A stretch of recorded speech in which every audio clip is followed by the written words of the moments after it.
Hello, welcome to this video for Digicomp Edu Strand 3.4 Self-Regulated Learning. In this video, we will look at self-regulated learning, the challenges and enablers.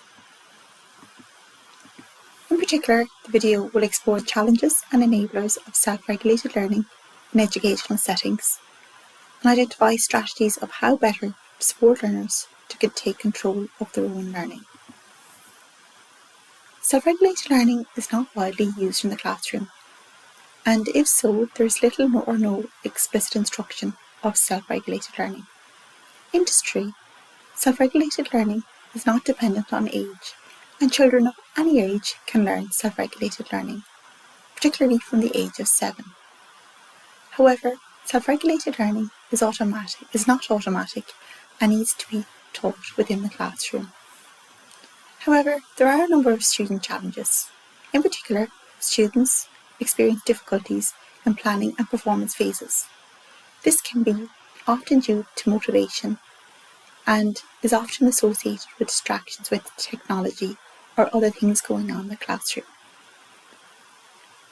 Other students also may find it difficult to plan or know how to study due to issues with executive functioning.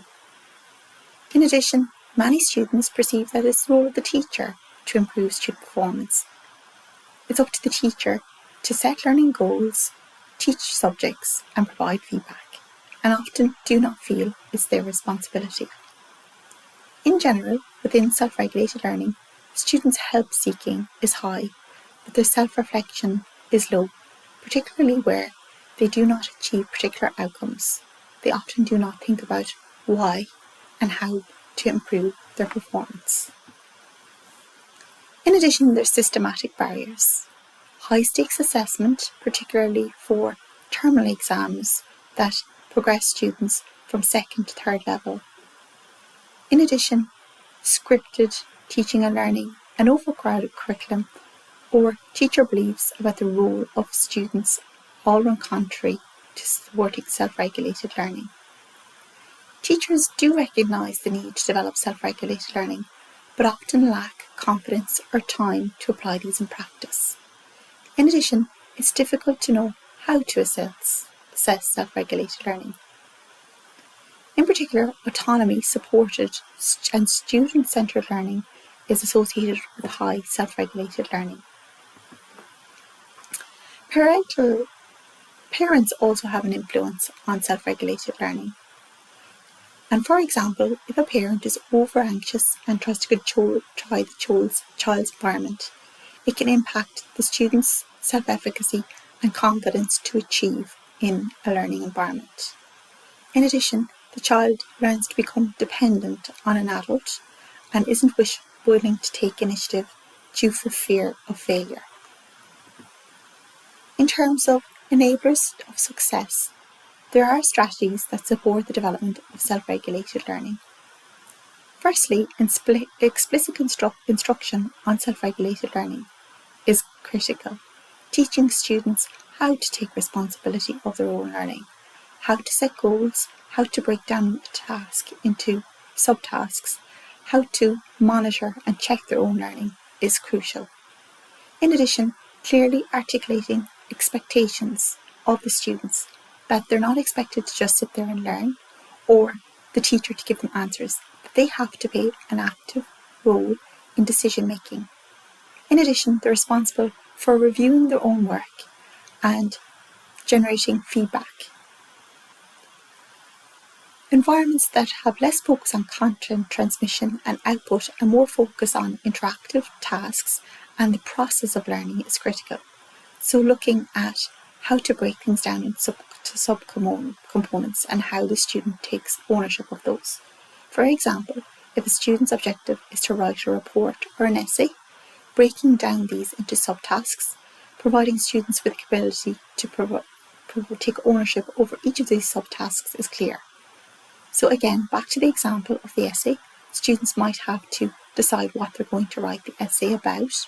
This allows them to take ownership and to provide them with choice, and they might need to explain why. Then they need to produce maybe a mind map and explain how they're breaking down the essay and why, and so on. In addition, engagement in complex, open-ended activities, which there is no right or wrong answer, facilitates self-regulated learning. This allows students to select tasks, set their own level of difficulty, and reflect on how they engaged with the problem and how they solved it. Also providing clear and consistent information on assignment requirements. For example, deadlines, the required expectations, and providing opportunities to discuss the assignment generates assessment literacy and facilitates self-regulated learning. It's important to shift the focus in terms of self-regulated learning from the content or the product to the process. A hybrid of both facilitates self-regulated learning.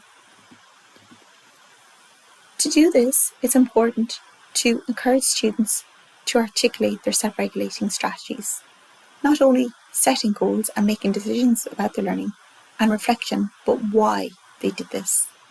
This enables you to understand their process of learning and whether these strategies work or not.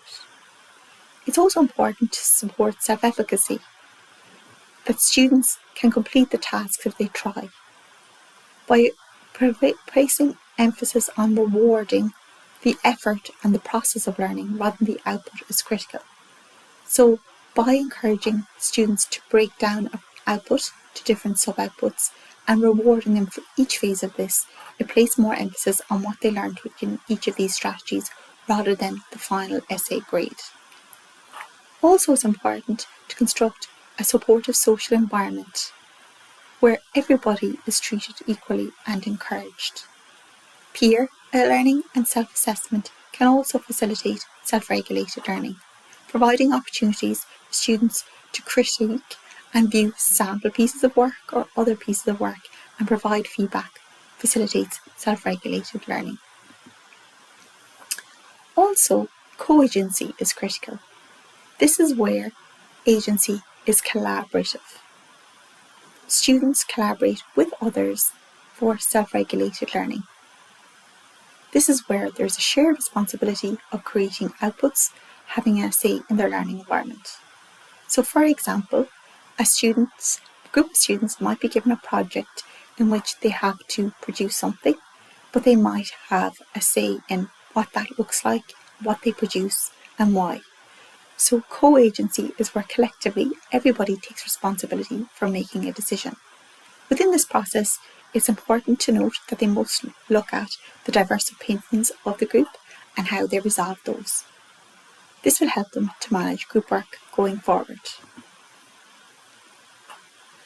So in summary, there's a number of different barriers to self-regulated learning. It's rarely taught explicitly. Some students lack the ability to plan, reflect and set goals, and sometimes rely heavily on teachers to lead the learning environment. It's important to note that self-regulated learning can be taught from a young age, from the age of 7, but it requires intentional support. Enablers of self-regulated learning involve clear expectations, open-ended learning tasks in which there's no right or wrong, that it's about engaging in the process of learning, peer learning, assessment, and a supportive learner-agent environment is critical. You will see here in Figure 1 the dimensions of learner agency produced by Jamelska. You can see that these factors and dimensions are individual, relational, and contextual. Individual, it's important that they participate in the activity and there's meaningful study. In relational, it's important that power relationships that exist in a classroom are made more equal, and that students and teachers collaboratively are seen as an equal part of the learning environment. It's also important that there's a collegial emotional atmosphere and students aren't frightened to try new things or take risks, as long as they can explain why they undertook those.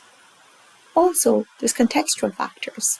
There must be opportunities for students to influence their own learning environment and make choices. We will look at some more strategies in the coming learning block, as well as technologies and how they can support self-regulated learning.